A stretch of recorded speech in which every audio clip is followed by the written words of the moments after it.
இனிய நிகழ்வு நடப்பதற்கு மூல காரணமாக இருக்கிற நண்பர் ரமேஷ் அவர்களே, மேடையிலே அமர்ந்திருக்கின்ற பெரியவர்கள் திரு வைத்தியலிங்கம், பேராசிரியர் அப்துல் காதர், திரு தோத்தாத்திரி, திரு சரவணன் மற்றும் இந்த அரங்கத்திலே அமர்ந்திருக்கின்ற பெரியோர்களே, இளம் நண்பர்களே, உங்கள் அனைவருக்கும் என்னுடைய அன்பான வணக்கங்களை தெரிவித்துக் கொள்கிறேன். முகவரியின் மூலம் உங்களுக்கு நிலையான முகவரியை பெற்றுத்தருகிற நிகழ்வு இது. முகவரி என்பது என்ன? வசிக்கிற இடமா, வாழுகிற இதயமா, வகிக்கிற பதவியா, ஆற்றுகிற நற்பணியா, பெறுகிற பதக்கங்களா அல்லது பெறுகிற பேரா, நிலைத்து நிற்கிற புகழா அல்லது நீடித்து நிற்கின்ற பங்களிப்பா, எது முகவரி என்பதை நாம் முதலில் புரிந்து கொள்ள வேண்டும். நான் தலைமைச் செயலாளராக இருக்கிற போது பொதுமக்களால் எழுதப்படுகிற புகார் கடிதங்கள் எல்லாம் எனக்கு சரியான முகவரிக்கு வந்து சேர்ந்துவிடும். ஆனால் அவர்கள் பாராட்டி எழுதுகிற கடிதங்கள் மட்டும் சற்று தாமதமாக வந்து சேரும். ஏனென்றால் முகவரி சரியாக இருக்காது. முகவரி என்பது எது என்பதை தீர்மானிப்பதில்தான் நம் வாழ்க்கையின் வெற்றி அடங்கியிருக்கிறது. இன்னும் சொல்லப்போனால் முகவரியை ஒருவர் அடைவதில்தான் வாழ்க்கையின் சூட்சுமமே இருக்கிறது. நாம் வசிக்கிற இடமோ, வாழ்கிற இடமோ, இருக்கிற இடமோ தற்காலிகமானவை. ஆனால் நம்மை மக்கள் எவ்வாறு நினைவில் வைத்துக் கொள்ளப் போகிறார்கள் என்பதுதான் நிலையான முகவரியாக இருக்க முடியும் என்கின்ற அடிப்படையில்தான் முகவரி என்கிற இந்த அமைப்பே மனிதநேயத்தை தூண்டுவதுதான் தங்களுடைய அடிப்படை முகவரியாக இருக்க முடியும் என்கிற கருத்தை தெரிவித்திருக்கிறார்கள். ஒரு மாபெரும் அறிஞர் சொன்னார், ஒருவன் முட்டாள் என்று முகவரியிட்ட எழுதினான், அது எனக்கு சரியாக வந்து சேர்ந்தது என்று. நாம் அனைவருமே ஏதேனும் ஒரு நொடியில் முட்டாளாக இருக்கிறோம். நம் முட்டாள்தனத்தை அந்த ஒரு நொடிக்கு நாம் ஒத்துக்கொண்டால் பிறகு நிரந்தரமாக முட்டாளாவதை தவிர்க்கிறோம் என்பதைத்தான் வாழ்க்கை நமக்கு கற்றுத்தருகிறது. ஒரு முறை தன்னுடைய அவையிலே இருந்தவர்களிடம், நீங்கள் கேள்விகள் கேட்கலாம், உங்கள் பெயரையும் அதோடு இணைத்து அனுப்புங்கள் என்று சர்ச்சில் சொன்னார். பலரும் தங்களுடைய பெயரை குறிப்பிட்டு பல வினாக்களை தொடுத்தார்கள். அவர் பதிலளித்து கொண்டே வந்தார். அப்போது ஒருவர் மட்டும் முட்டாள் என்று எழுதி அனுப்பியிருந்தார். அதை படித்ததும் சர்ச்சில் சொன்னார், ஒருவர் தன் பெயரை மட்டும் எழுதி அனுப்பியிருக்கிறார், வினா எதையும் எழுதவில்லை என்று. நாம் இந்த ஒரு நொடி நம்முடைய அறியாமை ஒத்துக்கொள்வதில்தான் அறிவு துளங்குவது அடங்கியிருக்கிறது என்கிற உண்மையை நாம் புரிந்து கொள்ள வேண்டும். முகவரி என்பது நமக்கான அடையாளத்தை பெற்றுத்தருகிற ஒரு நிகழ்வு.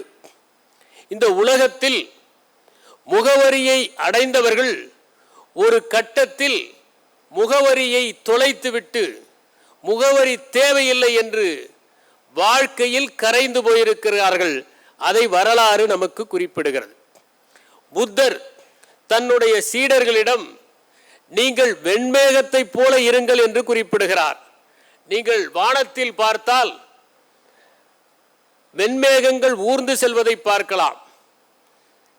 இந்த நொடியில் இங்கே தென்படுகிற வெண்மேகம் இன்னும் சில நொடிகளில் வேறெங்கோ நகர்ந்து போயிருக்கும். வெண்மேகத்திற்கு என்று நிலையான முகவரி கிடையாது. அது திரிந்து கொண்டே இருக்கும், அலைந்து கொண்டே இருக்கும். கருமேகமாக மாறுகிற போதுதான் அது ஓரிடத்திலே நிலை பெற்று மழையாக பொழிகிறது. வெண்மேகமாக திரிகிற போது அதற்கென்று ஓர் உருவம் கிடையாது. இந்த நொடியில் பார்த்தால் அது மயில் போல தெரியலாம், சில நொடிகள் கழித்து பார்த்தால் உங்கள் கண்களுக்கு மான் போல தெரியலாம். இப்படி வெண்மேகம் மாறிக்கொண்டே இருக்கிற ஒன்று என்கின்ற காரணத்தால் தன்னுடைய சீடர்களிடம், நீங்கள் ஓரிடத்தை நிலையான இடமாக உங்களுடைய முகவரியாக நினைத்து கொள்ளாதீர்கள், நீங்கள் திரிந்து கொண்டே இருங்கள். எந்த இடத்திலும் நீங்கள் நிலையாக தங்கிவிட்டால் அதற்கு பிறகு அந்த இடத்தில் உங்களுக்கு பிடிப்பு ஏற்பட்டுவிடும். பிறகு நீங்கள் துறவு வாழ்க்கையை வாழ முடியாது. ஒரு துறவியாக இருக்கிறவர்கள் நிலையாக ஓரிடத்திலே தங்கக்கூடாது. அவர்கள் போகிற இடத்தை எல்லாம் தற்காலிகமான இடம் என்றுதான் நினைத்து கொள்ள வேண்டும். எப்போது பிடிப்பு ஏற்படுகிறதோ, அந்த இடத்தில் ஆர்வம் ஏற்படுகிறதோ, அப்போது நாம் துறவு மனப்பான்மையிலிருந்து விலகிவிடுவோம். நல்ல பொருட்களை கூட தூய்க்கின்ற போது இது நிலையானது அல்ல என்கிற மனப்பான்மையோடு இருப்பவர்கள்தான் துறவு மனப்பான்மையோடு இருக்க முடியும் என்று புத்தர் எந்த இடத்திலும் நிரந்தரமாக தங்கியதே இல்லை. சில மாதங்களில் அந்த இடத்தை விட்டு அவர் வேறொரு இடத்திற்கு பயணப்பட்டு விடுவார். இதை நான் குறிப்பிடுவதற்கு காரணம், அப்படி நிலையான முகவரி இல்லாமல் இருந்த புத்தர் தான் இன்று உலகத்தில் அன்பிற்கான நிரந்தர முகவரியாக இருக்கிறார், அகிம்சைக்கான நிரந்தர முகவரியாக இருக்கிறார், பற்றற்று இருப்பதற்கான நிரந்தர முகவரியாக இருக்கிறார். ஆசை இல்லாமல் வேட்கை இல்லாமல் வாழ வேண்டும் என்கின்ற வாழ்க்கைக்கு அவர் ஒரு முகவரியாக இருக்கிறார். எனவே முகவரி என்பது இருக்கிற இடமோ, பெறுகிற பதவிகளோ, ஆற்றுகின்ற அந்த பணிகளோ மட்டுமல்ல, நாம் ஏற்படுத்துகிற நிலையான தாக்கம்தான் நம்முடைய முகவரியாக இருக்கும். இன்னும் 100 ஆண்டுகள் கழித்த பிறகு கூட ஒருவர் அப்படி ஒருவர் வாழ்ந்தார், அவருடைய பங்களிப்பு இது என்று சுட்டி காட்டுகிற கோட்பாடுகளோடு, கொள்கைகளோடு, நெறியோடு வாழ்வதுதான் உண்மையான முகவரியாக ஒருவருக்கு இருக்க முடியும். ஜென் என்கின்ற அந்த கோட்பாட்டிலே அழகான ஒரு தத்துவம் உண்டு. ஒரு காளையும் ஜென்னும் என்பதுதான் அந்த கோட்பாடு. அதிலே ஒரு இளம் துறவி காளையை தேடி பயணப்படுவார். அவர் காட்டுக்கு செல்வது முதல் படம். அடுத்ததாக அந்த காளையின் சுவடுகளை பார்ப்பார், இது 2வது படம். 3வதாக அந்த காளை எங்கோ தென்படும், இது 3வது படம். 4வது படம், அந்த காளைக்கு அருகில் சென்று விடுவார். பிறகு அந்த காளையை தாஜா செய்வார். பிறகு அந்த காளையின் மீது அமருவார். பிறகு காளையோடு தன்னுடைய இடத்திற்கு வருவார். சில நாட்கள் காளையோடு இருப்பார். பிறகு காளையை மறப்பார். பிறகு தன்னையும் மறப்பார். பிறகு சாதாரண மனிதனைப் போல உடை அணிந்து கொண்டு சந்தைக்கு செல்வார். இப்போது சுயமும் இல்லை, காளையும் இல்லை. ஒரு கட்டத்தில் நாம் என்கிற அந்த உணர்வை உதிர்க்கிற போதுதான் நாம் உண்மையான முகவரியை அடைய முடியும் என்பதற்குத்தான் இதை உதாரணமாக சொல்லுகிறேன். எனவே இங்கு வந்திருக்கிற அத்தனை மாணவர்களும் சாதித்தவர்கள். சாமானிய சூழலில் இருந்து நீங்கள் இன்று உயரமான இடத்திற்கு வந்திருக்கிறீர்கள்.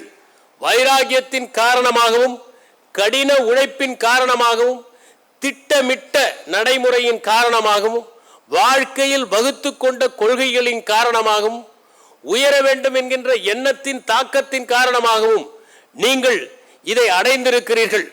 இந்த உயரம் என்பது ஒரு படிக்கட்டே தவிர இதுவே நீங்கள் சென்று அடைய வேண்டிய அந்த மாடி என்று நினைத்து விடாதீர்கள். இது தொடக்கம்தான், இது முடிவு அல்ல. எது முடிவு என்பதை நாம் இன்று தீர்மானிக்க வேண்டிய நிலையிலே இருக்கிறோம்.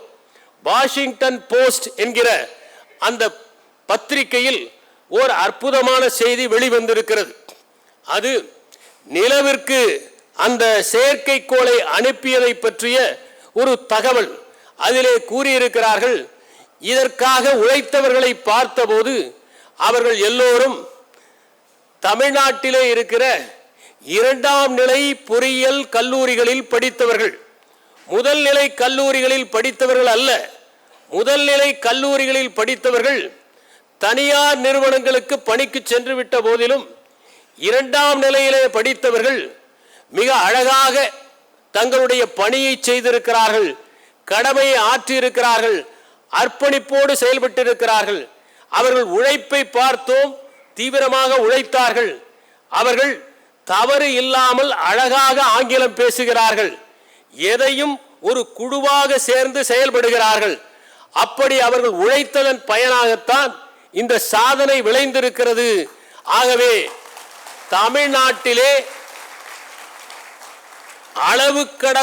அளவுக்கு அதிகமான ஆற்றல் குவிந்திருக்கிறது என்று வாஷிங்டன் போஸ்ட் சொல்கிறது. இத்தகைய ஆற்றல் தமிழ்நாட்டிலே குவிந்திருக்கிறது என்றால் அதை வெளியே கொண்டு வருவதற்கான ஒரு முயற்சியைத்தான் முகவரி ரமேஷ் அவர்கள் மேற்கொள்ளுகிறார் என்பதில் நாம் அனைவரும் பெருமைப்பட வேண்டும்.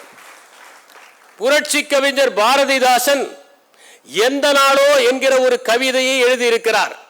அதிலே விண்ணிடை ரதங்கள் ஊர்ந்து மேதினி கலக்குதற்கும் பன்னிடை தமிழை சேர்த்து பாரினை மயக்குதற்கும் மண்ணிடை வாளை ஏந்தி பகைப்புலம் மாய்ப்பதற்கும் எண்ணிலா தமிழர் உண்டா எனும் நிலை காண்பதென்றோ என்று குறிப்பிடுகிறார்.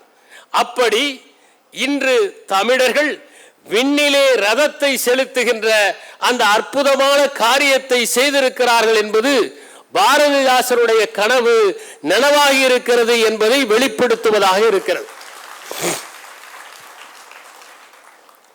நான் என்னுடைய வாழ்க்கையிலே கிடைத்த வாய்ப்பை பயன்படுத்துகின்ற எண்ணற்றோரை கண்டிருக்கின்றேன்.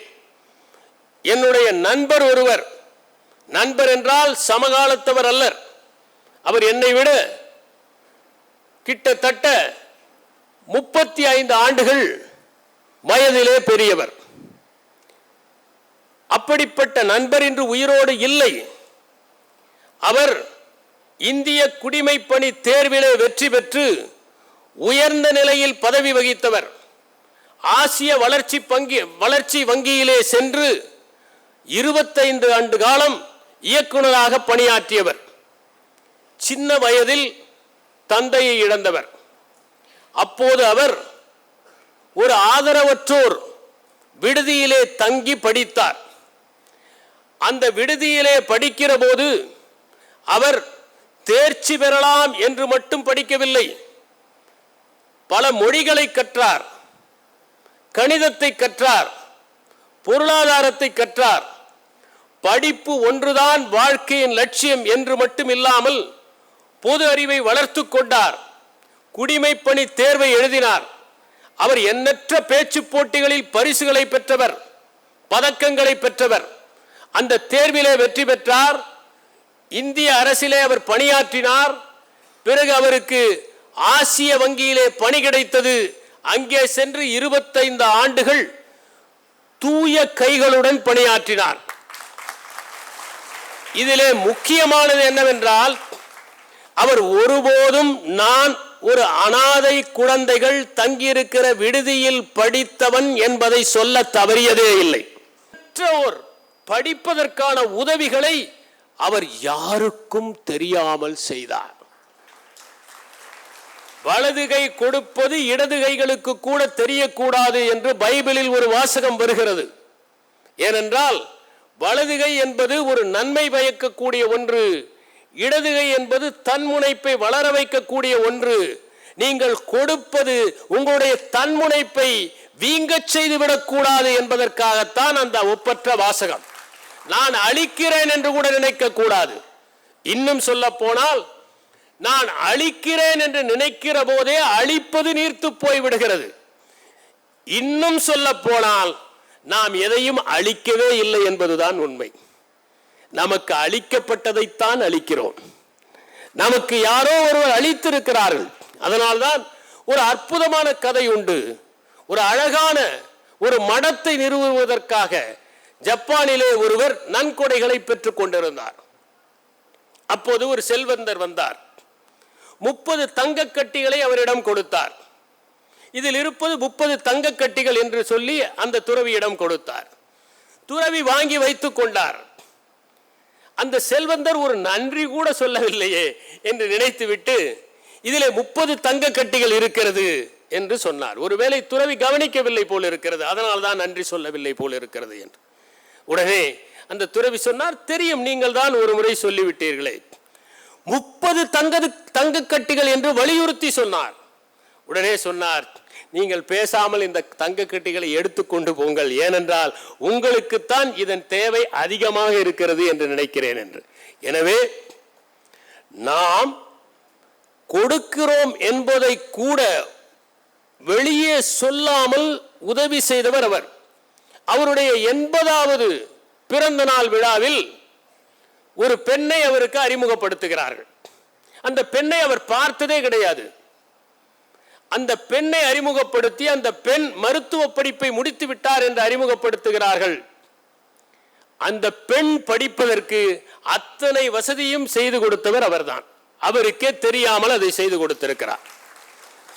அதை பார்த்து அவ்வளவு மகிழ்ச்சி அடைந்தார் அவர். அவர் கோவிட் காலத்திலே பல எழுத்தாளர்கள் எப்படி சிரமப்படுவார்கள் என்று நினைத்து ஒரு உரையிலே பணத்தை போட்டு யாருக்கும் தெரியாமல் அனுப்பி வைத்தவர். இப்படியெல்லாம் உதவி செய்திருக்கிறார். இதை நான் குறிப்பிடுவதற்கு காரணம், அவரிடம் ஒரு நாள் நான் கேட்டேன், இப்படி பலருக்கும் நீங்கள் உதவி செய்கிறீர்களே, இந்த மனப்பான்மை எப்படி வந்தது? நான் சின்ன வயதிலே தடுமாறிய போது எனக்கு தன்னுடைய சுட்டு விரலை கொடுத்து ஒரு நிறுவனம் உதவியது. அதனால் நான் படித்து இந்த நிலைக்கு வந்தேன். எனவே நானும் என்னுடைய சுட்டு விரலை யாருக்காவது நீட்ட வேண்டியது என்னுடைய கடமை அல்லவா என்று குறிப்பிட்டார். அப்போது பைந்தமிழ் பாடல்கள் எல்லாம் என் நினைவுக்கு வந்தது. நன்றி ஒருவர்க்கு செய்த கால் அந்நன்றி என்று தருங்கொள் என வேண்டாம், நின்று தளரா வளர்தெங்கு தாளுண்ட நீரை தலையாலே தான் தருதலால் என்பதை போல அவருக்கு ஒரு நிறுவனம் உதவி புரிந்தது. அவர் எண்ணற்றோருக்கு உதவி செய்தார். எண்ணற்றோர் படிப்பதற்கான வாய்ப்புகளை ஏற்படுத்தி கொடுத்தார். எங்கெல்லாம் குழந்தைகள் படிக்க முடியவில்லையோ அங்கெல்லாம் அவர் கரங்கள் நீண்டன. KS சுப்பிரமணியம் என்கிற அந்த நண்பர் இன்று உயிருடன் இல்லை. அவர் ஓர் இலக்கியவாதி. பல தமிழ் நூல்களை ஆங்கிலத்தில் மொழிபெயர்த்திருக்கிறார். அவர் ஜெயகாந்தனுடைய எண்ணற்ற நாவல்களை ஆங்கிலத்தில் மொழிபெயர்த்து ஆங்கில உலகம் அதை அறிந்து கொள்ளுமாறு செய்தார். அவரிடம் நான் பல நாள் பழகி இருக்கிற போது அவர் பேசுகிற துணியில் ஒன்றை கவனித்திருக்கிறேன். ஒரு நாள் கூட நான் இதை செய்தேன் என்கின்ற அந்த அகங்காரம் அவரிடம் வெளிப்பட்டதே இல்லை. அதுதான் அவருடைய சிறப்பு. இங்கே வந்திருக்கிற நீங்கள் அனைவரும் ஒன்றை நினைவிலே வைத்துக் கொள்ள வேண்டும். நீங்கள் அனைவருமே நன்றாக படித்து உயர்ந்த நிலைக்கு வந்து விட்டீர்கள். ரமேஷ் அவர்கள் வானவில் என்கிற ஒரு திட்டத்தையும் அறிமுகப்படுத்தி இருக்கிறார். அந்த வானவிலே பலர் சேர்ந்திருப்பதையும் என்னால் அறிய முடிகிறது. ஏறத்தாழ 730 பேர் இவர் ஆரம்பித்த பிறகு இந்த முகவரியிலே இணைந்து பயன் பெற்று படித்து பணி பெற்று பதவி பெற்று வாழ்க்கையிலே முன்னேற்றம் அடைந்திருக்கிறீர்கள். இது ஒரு தனிப்பட்ட நபருடைய சாத்தியம் அல்ல. இது மாறாக சமூகம் முழுவதுமே ஒரு நல்ல மனிதரை அடையாளம் கண்டு அவர் மூலமாக நிறைவேற்றி இருக்கிற சாதனை. இது சமுதாயத்தின் சாதனை. யாரோ ஒருவர் முன்னெடுத்து செல்ல அதை வழிமொழிவதற்கு சமூகம் தயாராக இருக்கிறது என்பதை உணர்த்துகிற ஒரு சாதனை.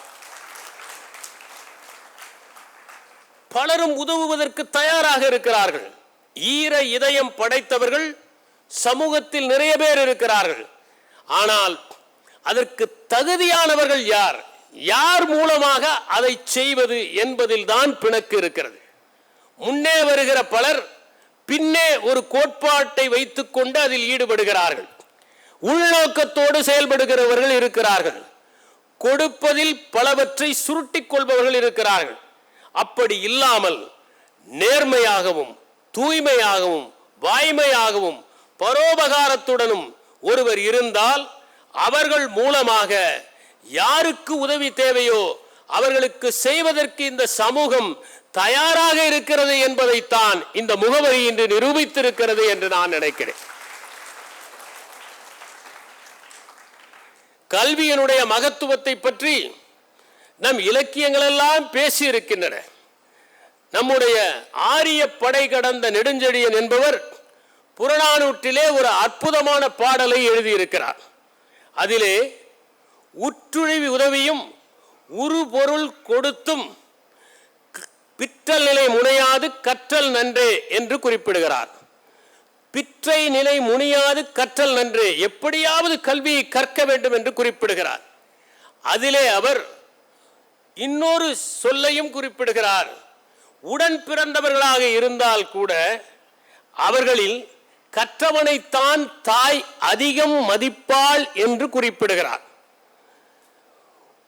ஒரு பெரிய சமூகம் கூட மூத்தவர்களுக்கு மரியாதை கொடுக்காது, அறிவுடையவர்களுக்குத்தான் மரியாதை கொடுக்கும். அரசு கூட அவர்களின் வழியிலேதான் செல்லும் என்கிறார். சாதாரண குடும்பத்தில் பிறந்த ஒருவன் படித்து உயர்ந்த நிலையை அடைந்து விட்டால் உயர்ந்த குடும்பத்தில் பிறந்தவன் கூட அவன் பின்னே செல்வான் என்று அவர் தெரிவிக்கிறார். இதுதான் கல்வியினுடைய சிறப்பு. எத்தனையோ வகைகளில் உதவ முடியும்.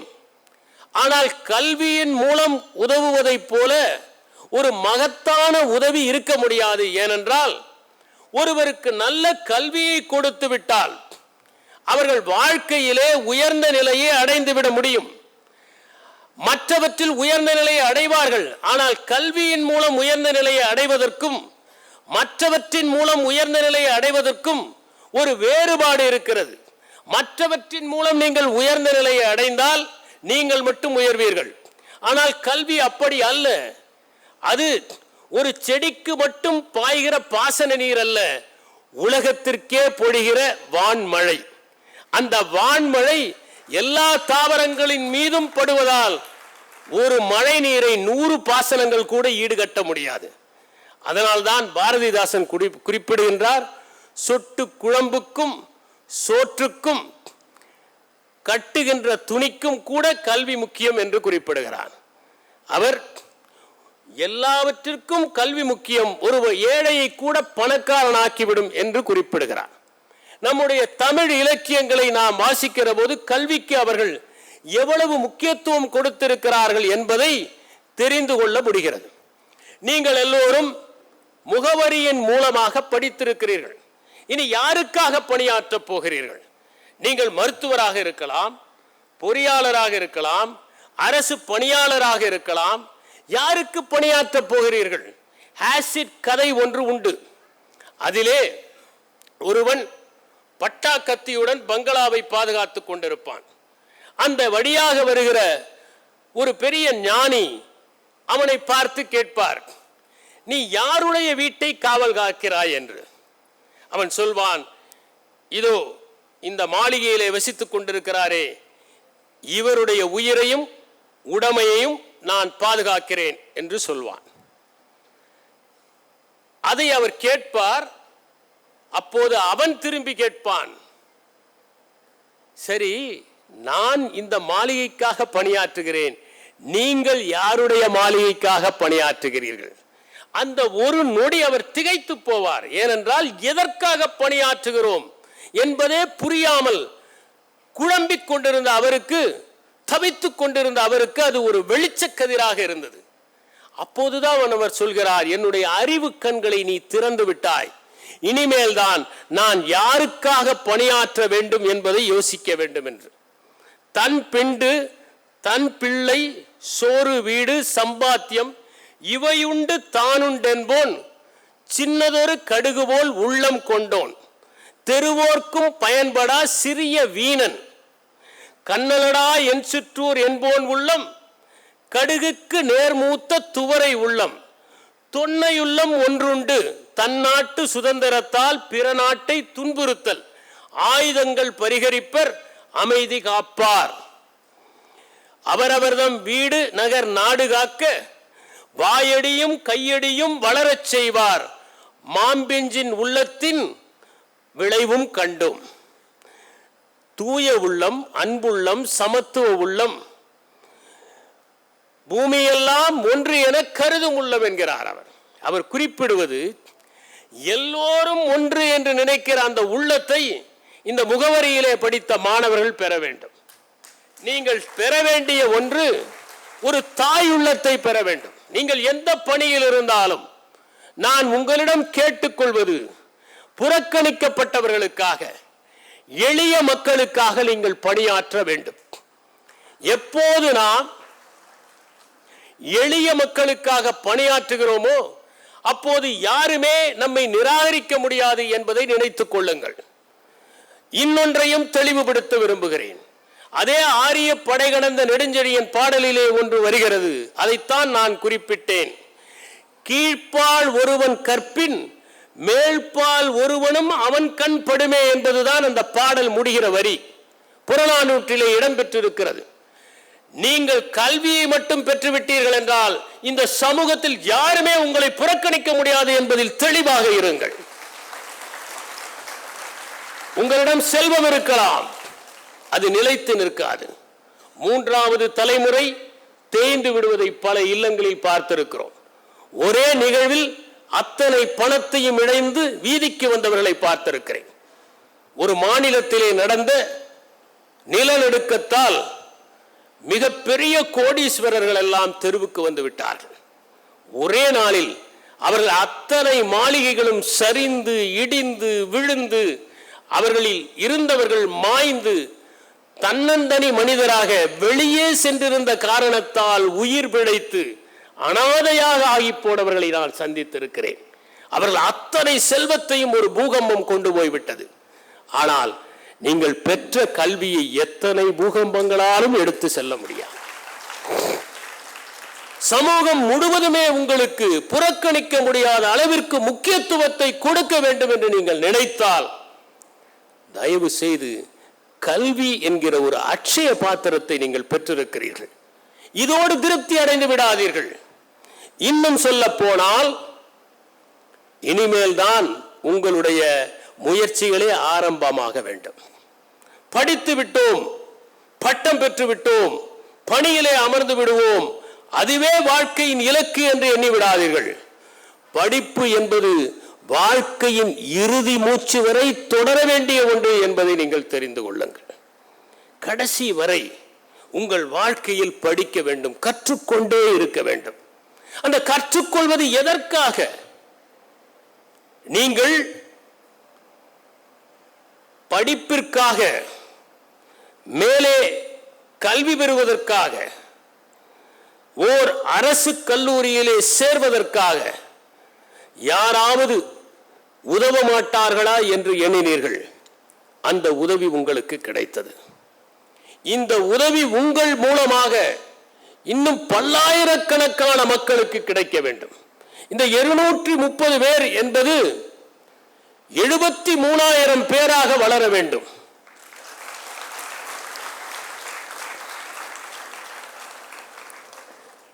ரமேஷ் அவர்கள் சொன்னார்கள், நாங்கள் உருவாக்கி இருக்கிற மாணவர்கள் அத்தனை பேருமே அற்புதமானவர்கள்.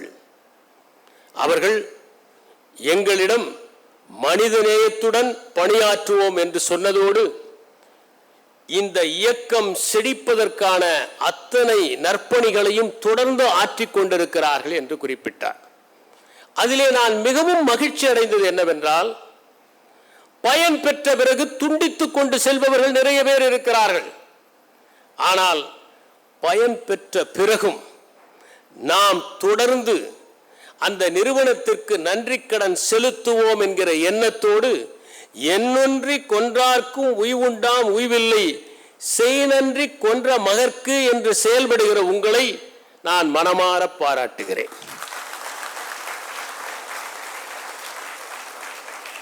எண்ணற்ற நிகழ்வுகளில் குத்துவிளக்கு ஏற்றப்படுவது ஒரு சடங்காக இருக்கிறது. அது இந்த நிகழ்வை பொறுத்தவரை சடங்கு அல்ல. ஏனென்றால் பல இருண்ட இதயங்களில் வெளிச்சமேற்றி வைத்த ஒரு அற்புதமான நிறுவனத்தின் ஆண்டு விழா என்பதால் குத்துவிளக்கை ஏற்றுவது மிகவும் பொருத்தம் என்று நான் கருதுகிறேன். இந்த வெளிச்சம் இங்கிருந்து பரவ வேண்டும். இது இந்த இடத்தோடு நின்றுவிடக்கூடாது. இந்த நிறுவனத்தின் பயனை பெற்ற அனைவருமே பொறுப்புடன் செயல்பட்டதுதான் இந்த நிறுவனத்திற்கு கிடைத்த வெற்றி. உதவினார்கள். உதவியை பெற்றுவிட்டு படிக்காமல் இருந்திருந்தால் இந்த நிறுவனம் வளர்ந்திருக்க முடியாது. நான் பார்த்திருக்கிறேன், சில மாணவர்கள் தொடக்கத்திலே கல்லூரிக்கு சென்றால், விடுதியிலே தங்கினால் அப்பாவிற்கு 4 பக்கம் கடிதம் எழுதுவார்கள். பிறகு 3 மாதம் கழித்து 2 பக்கம் எழுதுவார்கள். பிறகு 6 மாதம் கழித்து 1 பக்கம் எழுதுவார்கள். 2ஆம் ஆண்டு வருகிற போது பணம் வேண்டுமானால் எழுதுவார்கள். அப்படி சில கடிதங்கள் தந்தைமார்களுக்கு வருவதுண்டு. ஒரு மகன் எழுதினான் சுருக்கமாக,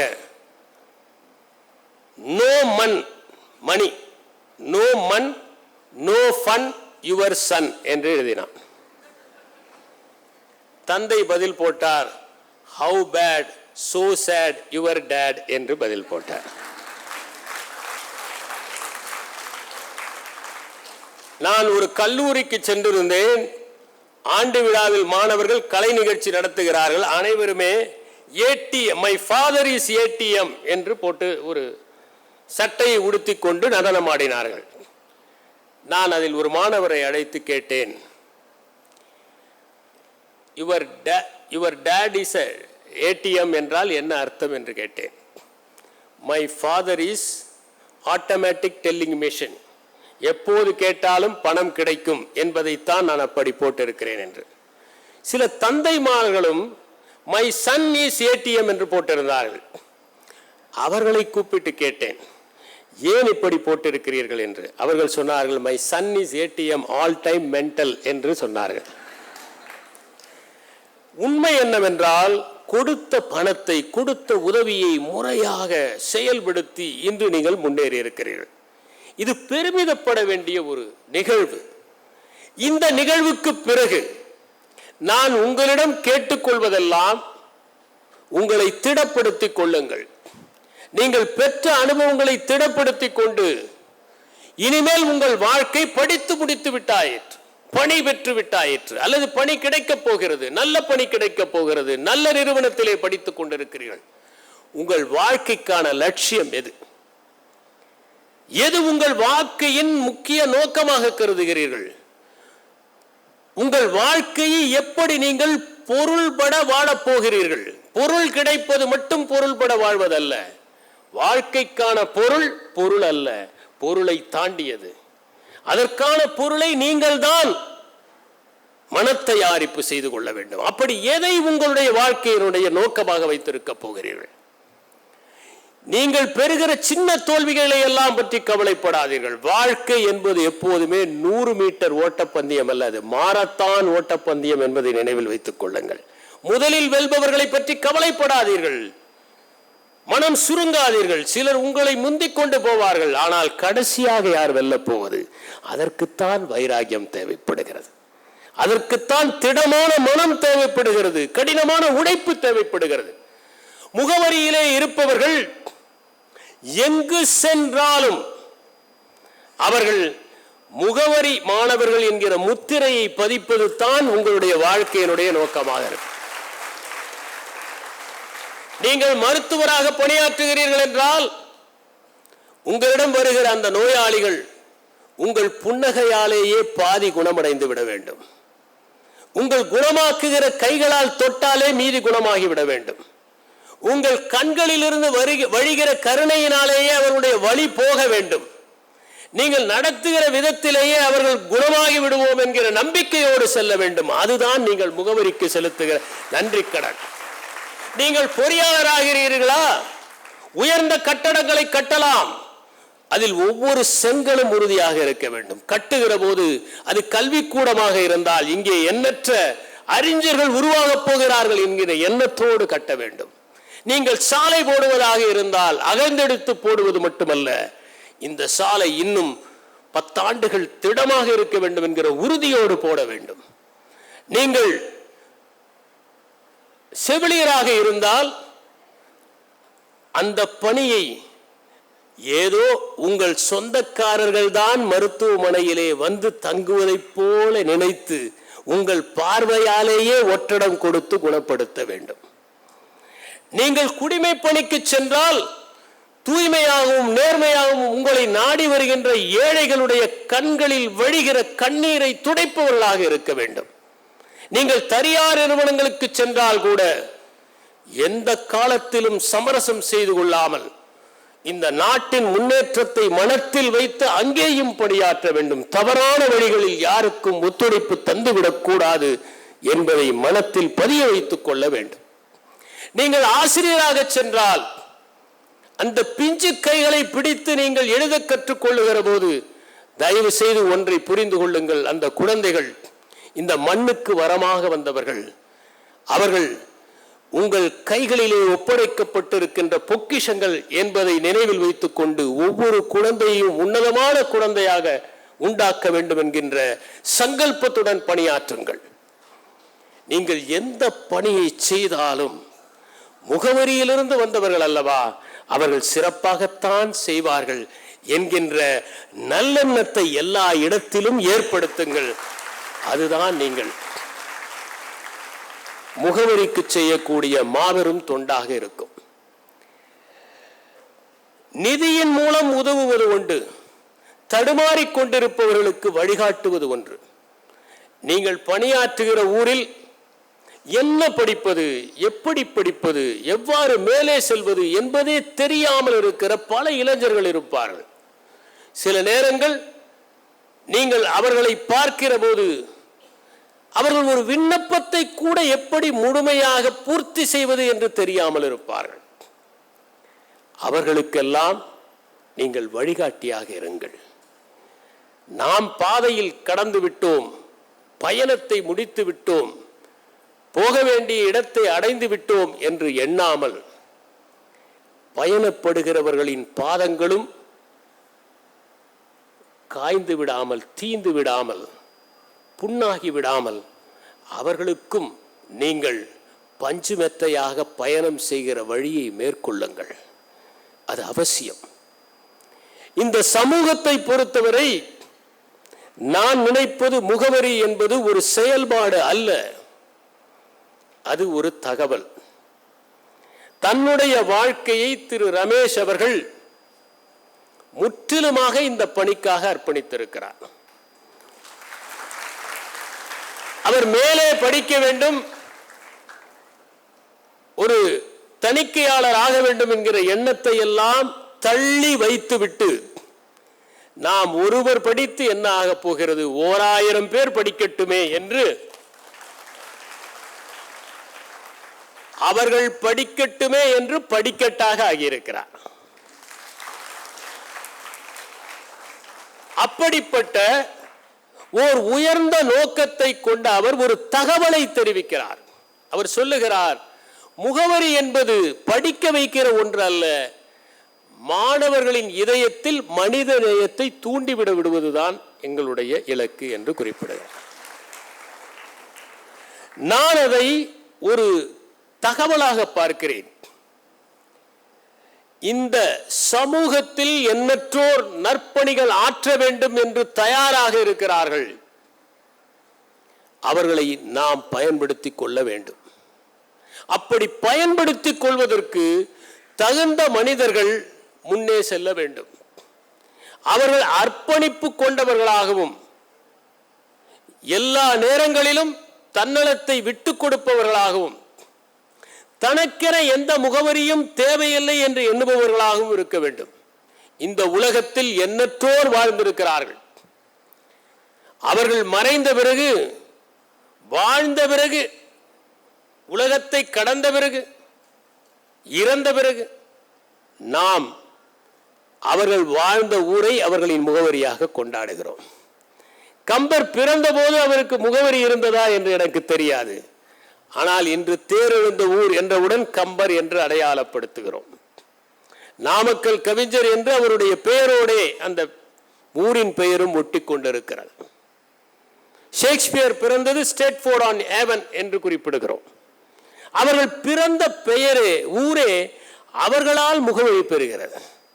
சில நேரங்களில் மகத்தான மனிதர்கள் பிறக்கிற போது அவர்கள் பிறந்த ஊர் அவர்களால் ஒரு முகவரியை பெற்று விடுகிறது. அவர்கள் முகவரியை பெறுவதில்லை. ஏனென்றால் அவர்கள் முகவரியை உதிர்த்தவர்கள். ஒரு கட்டத்திற்கு பிறகு ஊர், நாடு, உலகம் இவற்றை கூட தன்னுடைய இருப்பிடமாக கொள்ளாமல் கணியன் பூங்குன்றனார் கூறியதைப் போல யாதும் ஊரே யாவரும் கேளீர் என்று வாழ்கிற மனிதர்கள் அவர்கள். ஆனால் அவர்களால் அவர்கள் ஒரு முகவரியை கொடுத்திருக்கிறார். முகவரி தருகிற தகவல் இதுதான். நல்ல எண்ணத்தோடு ஒன்றை செய்ய தொடங்கினால் இந்த உலகம் முழுவதுமே உங்களுக்கு ஒத்தாசை செய்வதற்கு தயாராக இருக்கிறது. எனவே இந்த முகவரியால் பயன்பெற்ற அனைவருமே எதிர்காலத்தில் பல்வேறு இடங்களில் வெளிச்ச கதிர்களாக திகழ வேண்டும். உங்களுடைய நற்பணியால், நற்தொண்டால், ஆற்றுகிற கடமை உணர்வால் எண்ணற்றோர் ஈர்க்கப்பட்டு உங்களை முன்மாதிரியாக கொண்டு அவர்களும் தங்களுடைய வாழ்க்கையில் நேர்மையாகவும் தூய்மையாகவும் அர்ப்பணிப்பாகவும் பணியாற்ற வேண்டும். உங்கள் மூலம் தடுமாறிக்கொண்டிருக்கின்ற பல இளைஞர்களுக்கு நீங்கள் தடத்தை காட்ட வேண்டும், பாதையை காட்ட வேண்டும். உங்கள் அன்பு உள்ளத்தால், உங்களுடைய ஈடுபாட்டால் தமிழ்நாடு இன்னும் எண்ணற்ற சாதனைகளை படைக்க வேண்டும் என்கிற என்னுடைய வாழ்த்தையும் என்னுடைய நம்பிக்கையும் உங்கள் மேல் கொண்டிருக்கின்ற அந்த பூரணமான உறுதிப்பாட்டையும் வெளிப்படுத்தி நான் உங்களிடமிருந்து விடைபெறுகிறேன். வணக்கம்.